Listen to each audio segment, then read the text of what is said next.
지난 주간 세상에 비친 예수님을 따라 걸어갑시다 말씀을 함께 나누었는데요.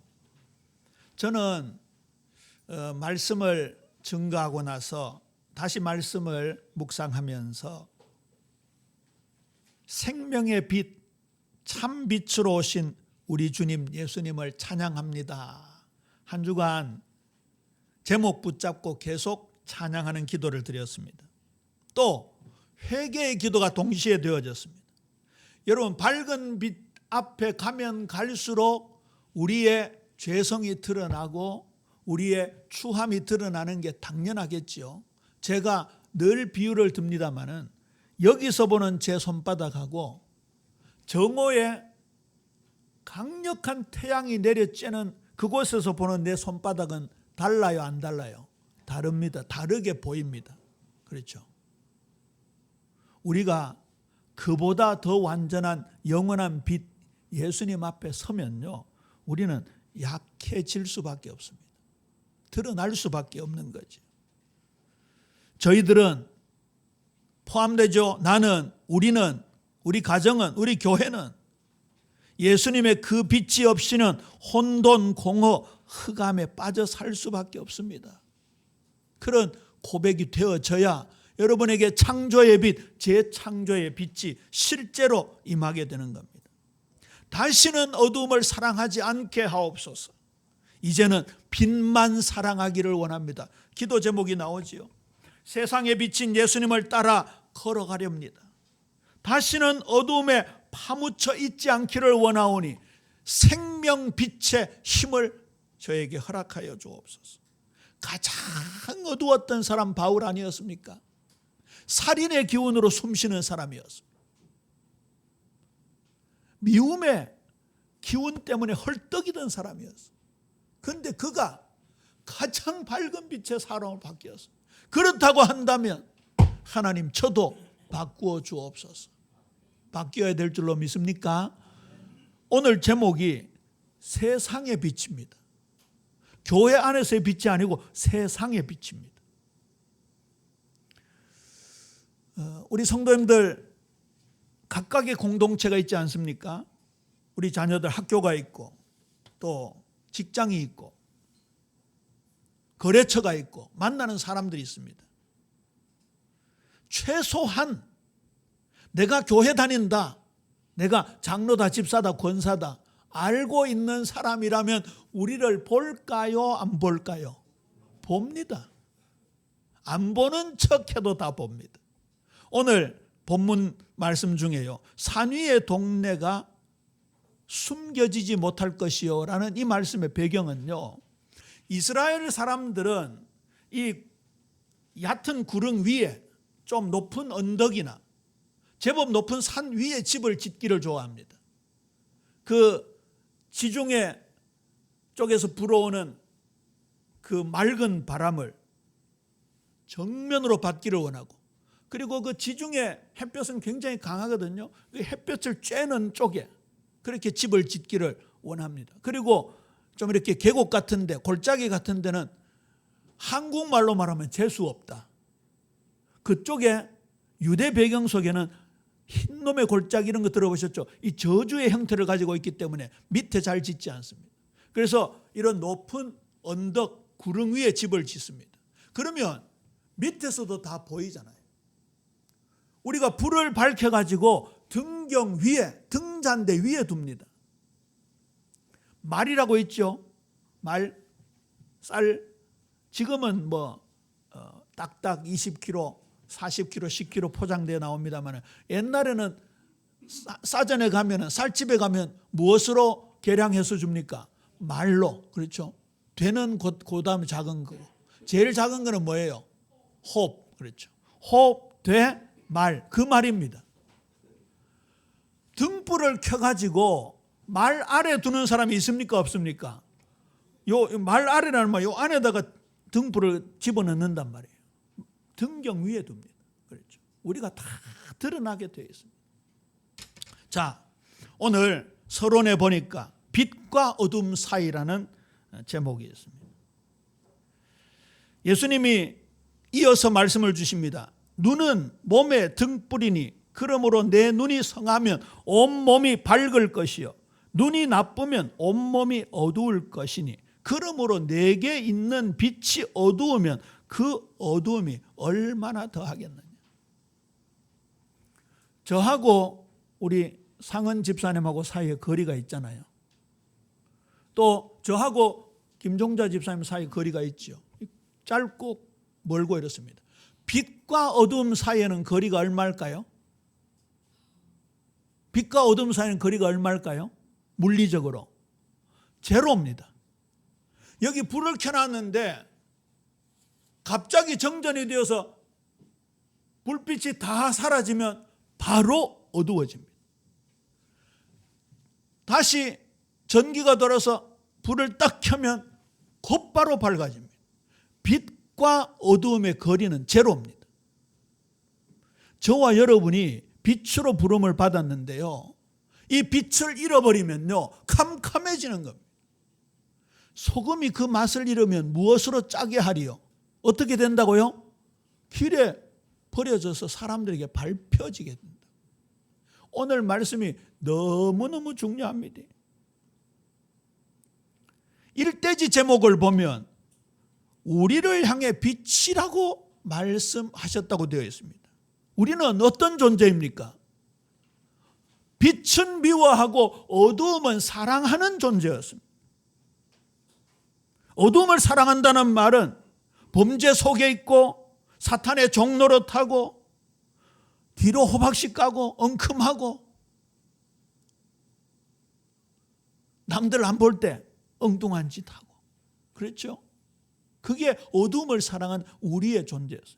그런데 나는 세상의 빛이니라 말씀하신 주님께서 저와 여러분을 그 빛 속으로 인도하신 줄로 믿습니까?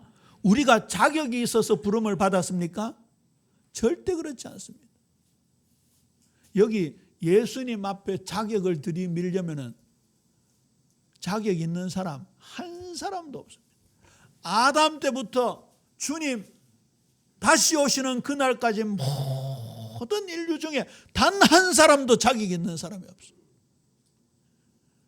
사람마다 우리 기준으로요, 착한 사람도 있고 선한 사람도 있고 똑똑한 사람도 있습니다. 자, 아담부터 주님 다시 오는 사이에 모든 인류 중에 좋은 것만 다 두드려 합쳐가지고 하나님 앞에 가면 자격이 될까요? 안 될까요? 안 됩니다. 절대 안 됩니다. 자격 없는 우리를 우리말로 말하면 자격 있으신 주님이 불러주셨습니다. 그 부르심이 우리의 자격이 된 줄로 믿습니까? 하나님의 신실하심이 우리를 부르신 거예요. 세상의 빛이신 주님이 우리를 부르신 거예요. 그러고 이렇게 말씀하시는 거예요. 너희는 세상의 빛이라 말씀하시죠. 너희는 세상의 빛. 얼마나 놀라운 축복인지. 어두움에 빠져, 죄에 빠져, 추함에 빠져, 비진리 거짓에 빠져 그렇게 죽어가야 될 우리들을 주님은 건져주셨습니다. 구원해 주셔서 빛으로 삼으셨습니다. 에베소 5장 8절에 보면 너희가 전에는 어두움이더니 이제는 주 안에서 빛이라 말씀하셨습니다. 주 안에서 빛이라. 주 안에서 꼭 기억해 놓으시기 바랍니다. 데살로니가 전서 5장 5절에서는 너희는 다 빛의 아들이요 낮의 아들이라. 우리가 밤이나 어두움에 속하지 아니하나니. 예수 밖에, 주 밖에는 전부 어두움입니다. 우리를 왜 세상의 빛으로 불러주셨습니까? 세상이 어둡기 때문에 그렇습니다. 세상이 거짓이기 때문에 그렇습니다. 세상이 죄악 가운데 가득 차 있기 때문에 그렇습니다.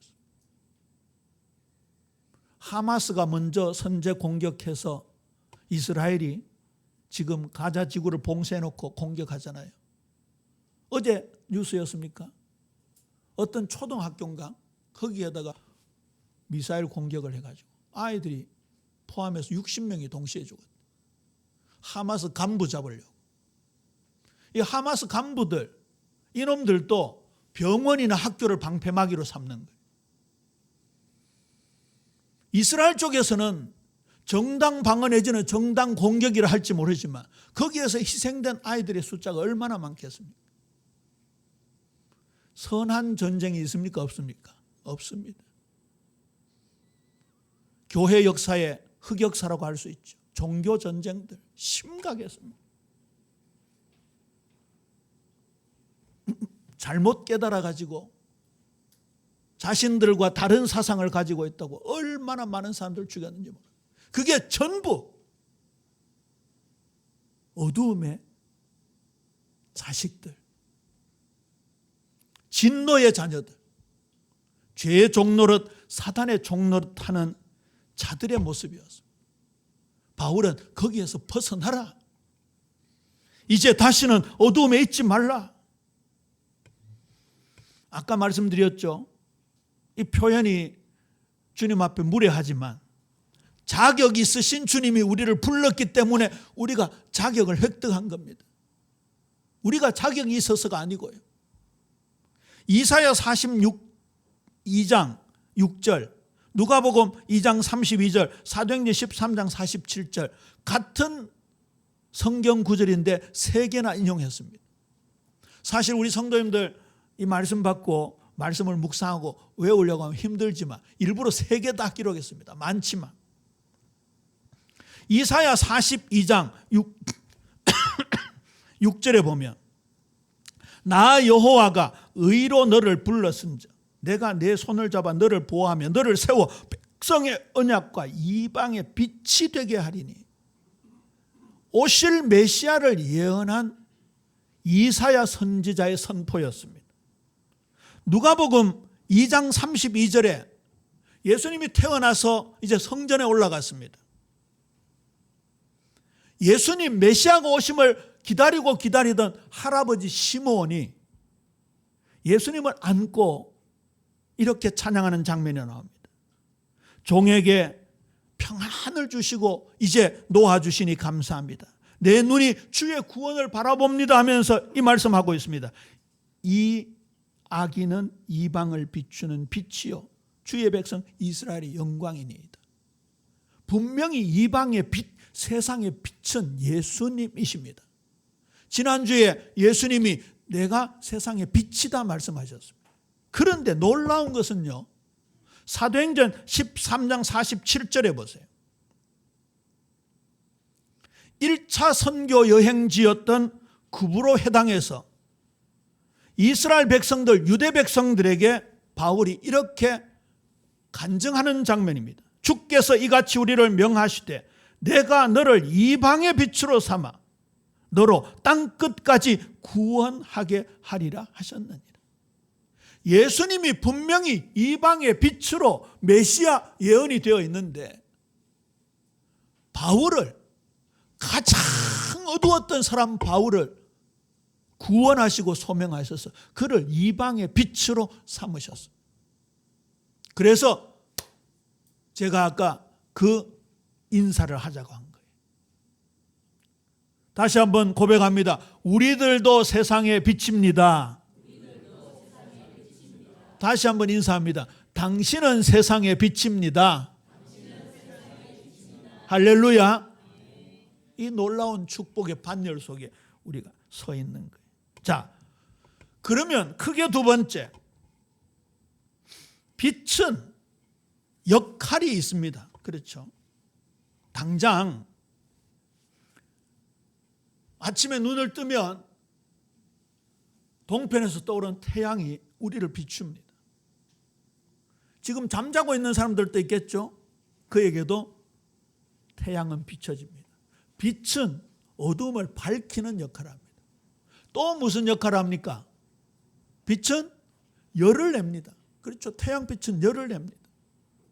그리고 장마가 끝나고 눅눅한 이불들을 옥상에 올라가서 넣습니다. 빛은 살균의 효과도 있습니다. 성경에 보면 치료하는 광선이라고 말씀하고 있습니다. 저와 여러분이 세상의 빛이라면 이제 빛의 역할을 해야 되는 거예요. 나는 세상의 빛이다. 나는 세상의 빛이다고 예배당에 가만히 앉아 있으면 빛이 비춰집니까? 안 비춰집니까? 안 비춰집니다. 그렇죠.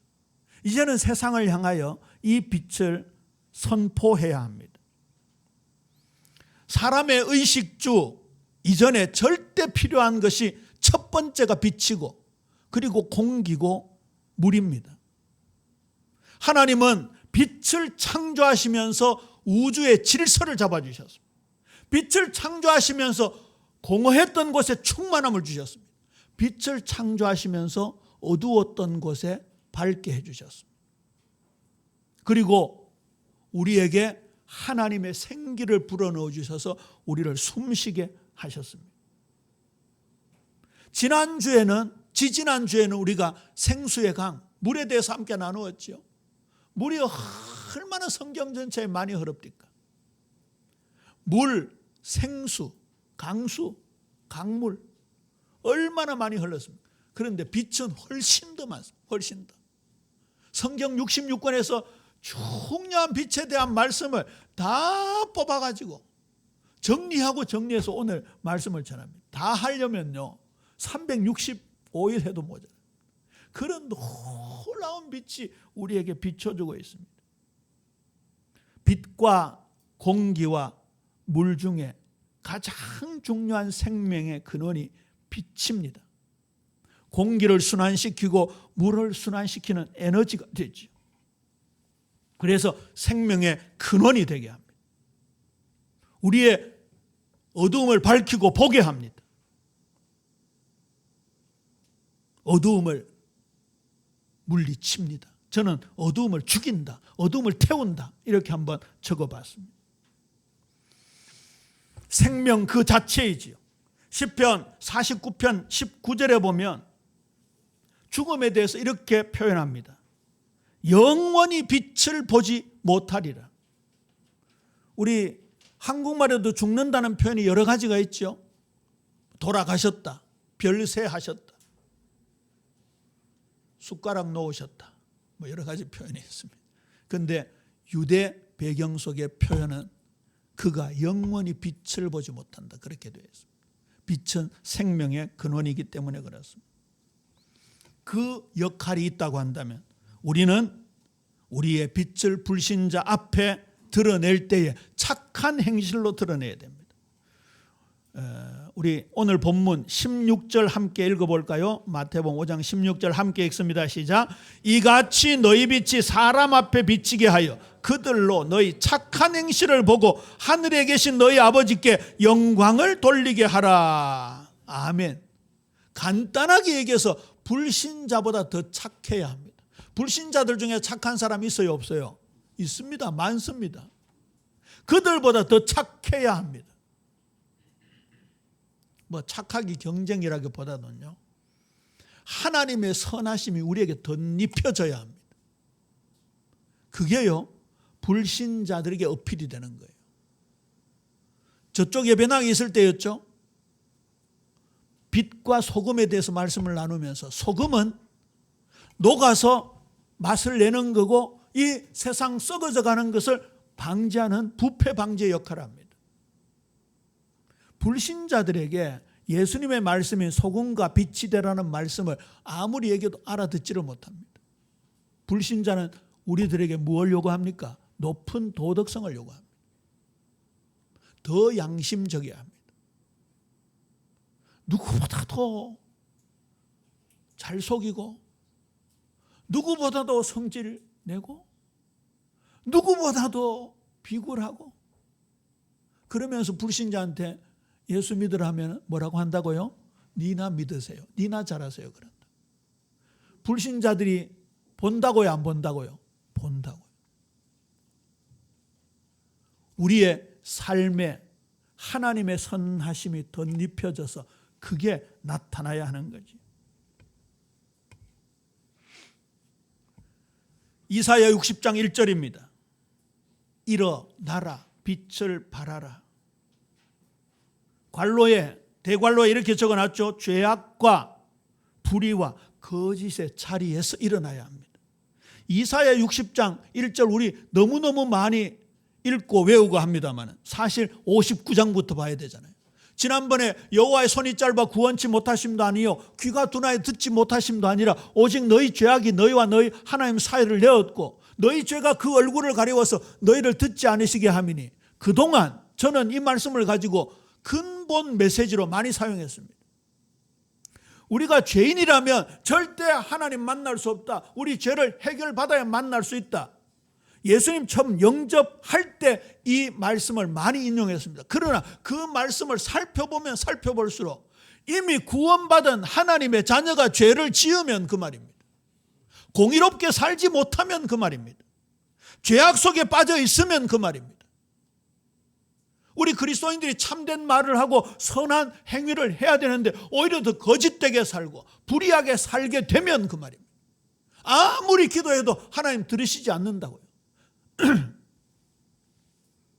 그 말씀을 하고 일어나라 빛을 발하라 하셨다면 우리가 죄악된 자리에서, 불의한 자리에서, 거짓의 자리에서, 파멸의 자리에서, 저주의 자리에서, 부패의 자리에서, 걱정, 염려는 불신앙의 자리에서, 상처 때문에 한계를 맞은 그 자리에서, 과거 지향적이고 패배의식 가운데 사로잡혀 있는 그 자리에서, 실패의식 자리에서 일어나라 빛을 발하라 그렇게 되어 있는 거예요.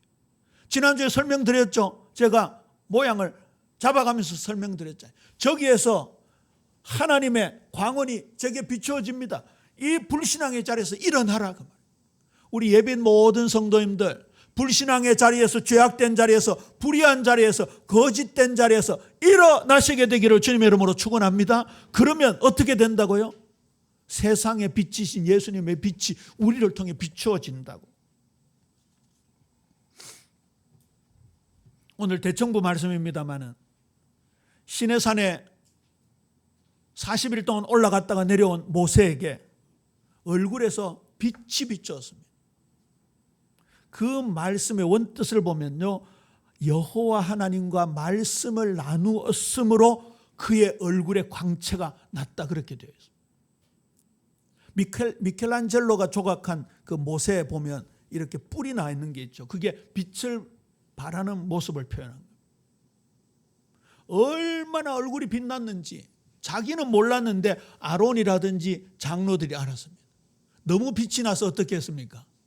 수건을 이렇게 가렸습니다. 수건. 너무 빛이 나가지고 수건.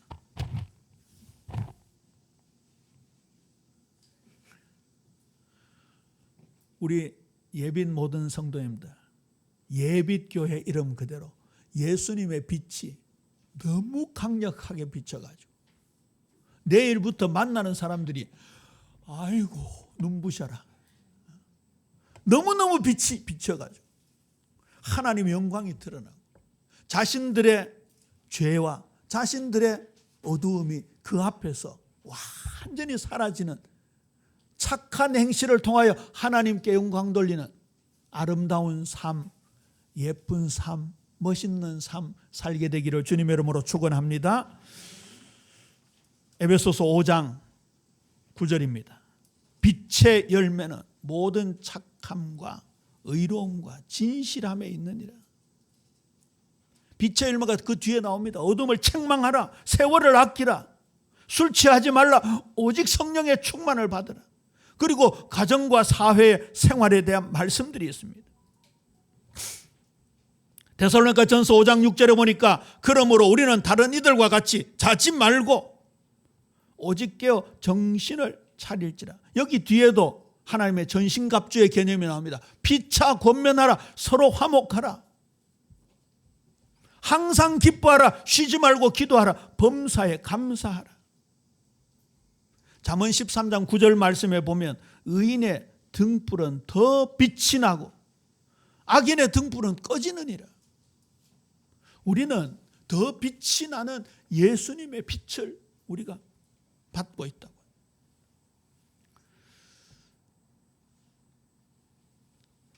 아까도 말씀드렸습니다마는 예수님이 하나님이 우리의 광원이 되십니다. 우리는 비추는 존재가 돼요.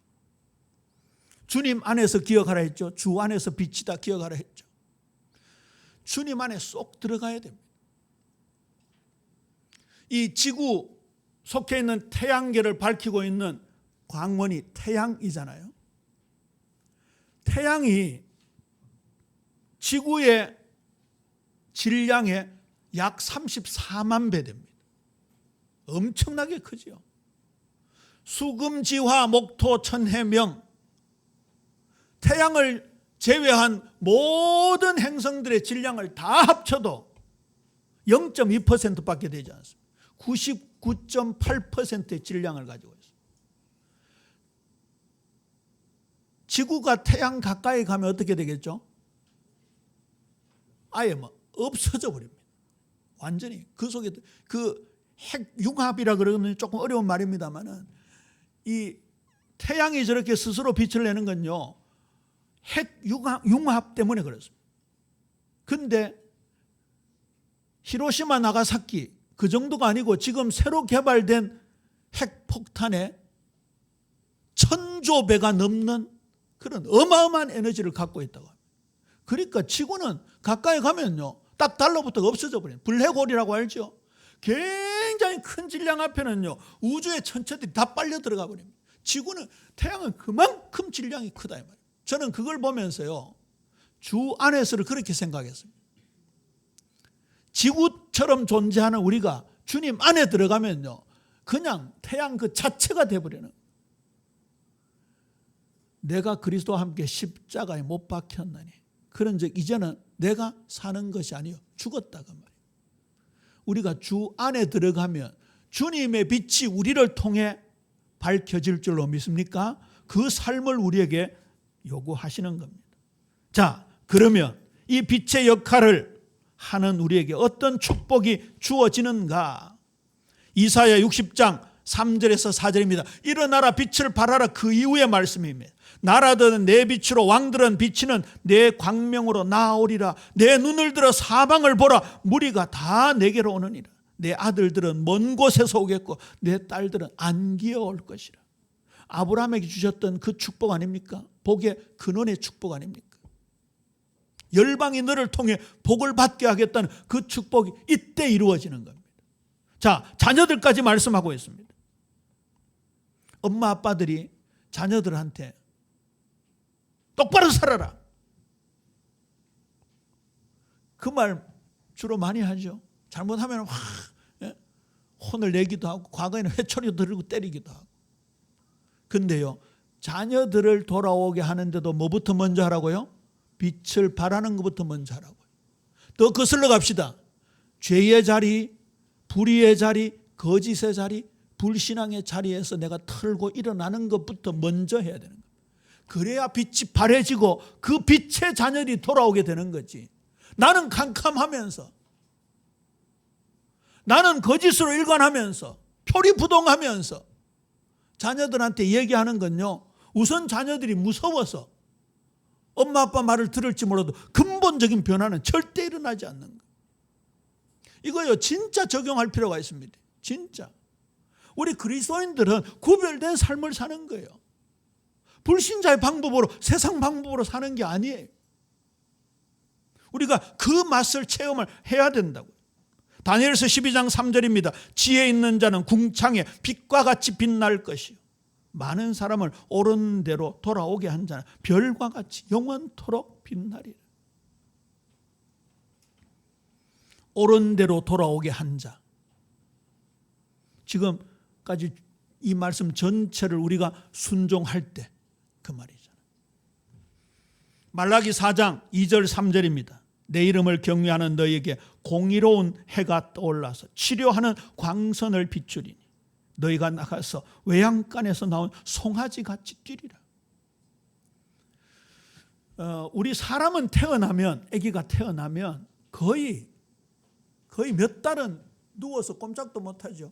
몇 개월쯤 되면 뒤집습니까? 8개월. 우리 전문가 윤건사님이 금방 되다 8개월 되면 뒤집습니다. 그리고 빙글빙글 돌다가 이제 이렇게 버팅기기도 하고 그 다음에 앉고 섭니다. 돌쯤 되면 이제 일어서잖아요. 그 돌 막 지나면 이제 어떤 빠른 놈들은 뛰어다니고 그럽니다.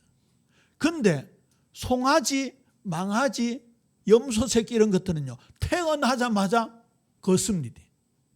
저는 거기에도 굉장히 중요한 비밀이 있다고 생각합니다. 인간은 뭐가 발달해야 돼요? 뇌가 발달해야 돼요. 그러니까 다른 데 영양을 공급하기 전에 이 단백질이 뇌 속에 계속 공급해서 뇌가 성장하도록 사람은 눕혀놓는 것 같아요. 짐승들은 뭐 뇌가 발달할 필요는 없습니다. 그냥 본능적으로 행동하면 되니까. 그러니까 태어나자마자 막 비틀비틀하고 금방 걷습니다. 저도 송아지 태어나는 거 보고 집에서 키워봤는데요. 이렇게 막 장마지다가 이 외양간에 묶어놨다가 장마가 끝나고 나서 막 풀들이 솟아나잖아요. 돋잖아요. 그러면 그 데리고 가면요, 얘가요 길길이 날듭니다. 저와 여러분이 어두침 심한 데 묶여있다가 치료하는 광선, 예수님의 그 강력한 빛이 조명이 되어지면 외양간에서 나온 송아지처럼 뛰리라. 펄쩍펄쩍 뛰는 은혜가 있게 될 줄로 믿습니까? 그걸 말하는 거예요.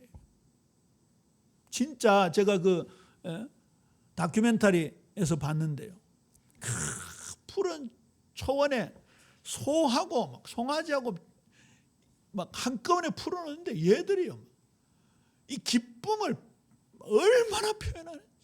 일단은 한참 뛰고 나서 풀 뜯어 먹더라고. 우리가 이 옥죄에 있는 삶을 살다가, 우리가 이 결박된 삶을 살다가, 마귀 종노릇하고 죄 종노릇 살다가 예수님의 강력한 치료의 광선, 그게 비추어지면요 다 물리치는 거예요. 그 쇠사슬이 다 꺾어지는 거예요. 그 다음에 많은 말씀이 있지만 계시록으로 갑니다. 계시록 21장 4절입니다.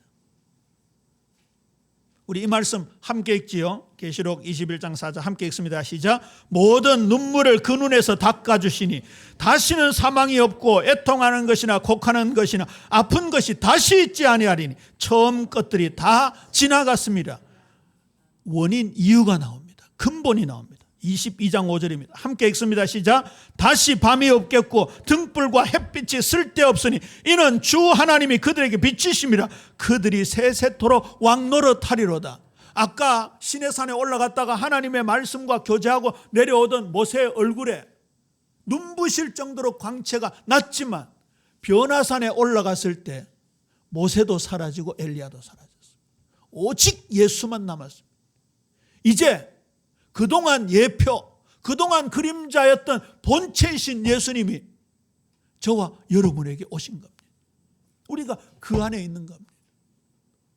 종말 신앙은요, 앞으로 오실 예수님을 믿는 게 아니라 그 예수님을 지금 믿는 겁니다. 굉장히 중요한 겁니다. 계시록 21장 4절, 22장 5절. 다시는 슬픔도 눈물도 애통도 없어지는 그날, 이제는 빛 자체이신 하나님을 만나는 그날의 축복을 2024년 8월 11일 오늘 끌어당겨서 믿는 우리 예빛 모든 성도님들 되시기를 주님의 이름으로 축원합니다. 말씀을 맺습니다. 보세요, 명백하지 않습니까? 이같이 너희 빛이 사람 앞에 비치게 하여 그들로 너희 착한 행실을 보고 하늘에 계신 너희 아버지께 영광을 돌리게 하라. 지난주 말씀드렸죠. 구름기둥, 불기둥, 이제는 조금 정리를 하셔야 됩니다. 파라솔 역할을 하는 게 아니에요. 난로 역할을 하는 게 아니에요. 하나님의 영광의 임재의 장소예요. 이스라엘 백성들이 광야 40년을 걸어가는 영적 내비게이션 역할을 하는 그 장면이에요. 하나님의 영광이 항상 성막에 드리워져 있었어요. 이사야 4장 5절에 보니까 여호와께서 거하시는 온 시온산과 모든 지폐 위에 낮이면 구름과 연기, 밤이면 화염과 빛을 만드시고 그 모든 영광 위에 덮개를 두시며 성막과 성전에 하나님의 영광이 임하여 있다, 그렇게 말씀하고 있습니다. 그리고 우리가 오늘 예수님의 빛을 받아 우리가 세상에 빛된 역할을 감당하게 되면 우리의 삶이 하나님께 영광 돌리는 예배가 되어진다고 말씀하고 있습니다. 이게 얼마나 놀라운 복된 소식입니다. 이게 기쁜 소식이에요. 어둠의 자식들로 거짓과 불의 속에 죄의 종노릇하고 마귀 종노릇하고 살아갈 수밖에 없는 저희들을 하나님의 자녀로, 빛의 자녀로, 그리고 세상을 밝히는 빛으로 우리를 삼아주셨다. 우리를 불러주셨다. 이것보다 더 큰 축복이 어디에 있습니까? 나의 정체성을 확신하고 이 세상의 빛이라는 정체성을 가지고 내일부터 더 밝은 삶을 사는 우리 예빛 모든 성도님들, 예배자들 되기를 주님의 이름으로 축원합니다. 아버지 하나님, 은혜를 감사합니다. 어두움을 사랑하고 빛을 미워했던 저희들이었습니다. 살기가 등등했던 사울의 모습이었습니다. 불의와 걱정, 염려, 불신앙과 비진리, 거짓에 빠져있던 저희들이었습니다.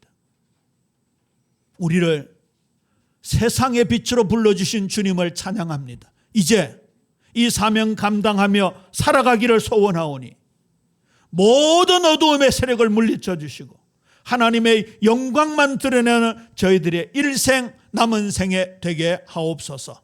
감사합니다. 예수 그리스도 이름으로 기도합니다. 아멘.